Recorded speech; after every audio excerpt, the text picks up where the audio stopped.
I'm not joking, it's the first time I've ever experienced like altitude sickness where my heart rate was at like 177 for like the whole time, and actually part way up the hills I had to stop and just bend over, and then that's when I was like, wow, this isn't a joke.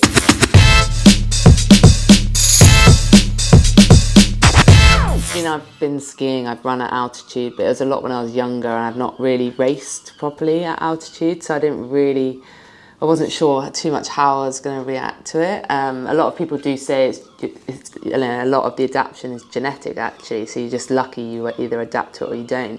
But I did notice that when I arrived in Salt Lake City, the first session I just did steady, but my heart rate was probably about 10 to 15 beats higher than it usually was, so it definitely does affect you, and I was just like, each day I was trying to acclimatise it to like eat more and more. But the third day, I think it's second day, my friends that live out there, so obviously already acclimatised, they're like, oh Danny, we'll take you on this local loop.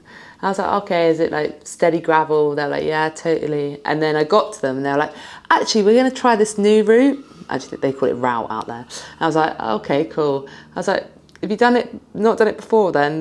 No.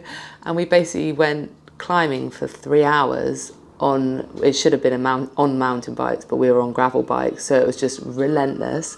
And I'm not joking, it's the first time I've ever experienced like altitude sickness where my heart rate was at like 177 for like the whole time, and actually part way up the hills I had to stop and just bend over, and then that's when I was like, wow, this isn't a joke, because my dad was very experienced. He was like, you need to take it steady in your first couple of days, and that's all I was thinking about as I was going up this hill and seeing my heart rate. I was like, yeah, I've messed this up already. So then after that I was actually super knackered as well. Like, I think that's what I noticed, it just drains you. So then yeah, I was a bit more sensible for the rest of the week before I went into the race, and then I did adapt quite quick, which is good. But yeah, it's no joke basically.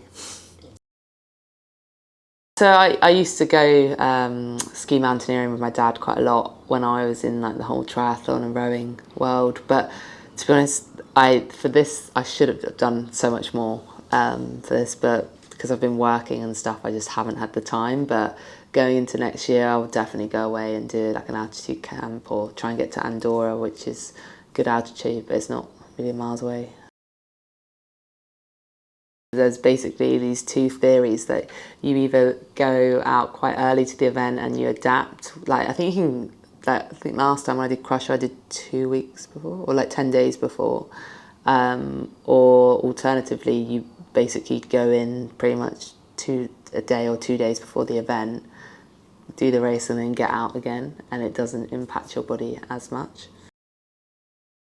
You've just got to be sensible, you've got to know your limits, and you basically don't want to cross that red line, because that's the difference with altitude. You cross that red line, it's very hard to recover. Do you know what, it's so easy to get sucked into what everyone else is doing, because especially in the gravel world, there is so much chat about what tyres you're using, what pressures you're running.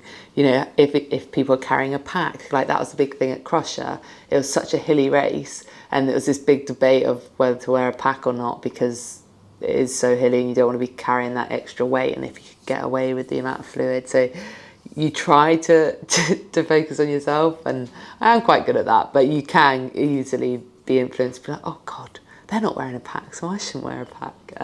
It's quite funny though. So yeah, based off of my sweat testing and stuff, I'll probably adapt it a little bit and, you know, work out, I suppose, the least amount of stuff I have to carry, because it is so hilly, and then hopefully by the time I run out, I can be at the pit stops to grab more bottles and stuff. But it's not fun carrying a 3 kilo pack, that's for sure, when you don't really need to.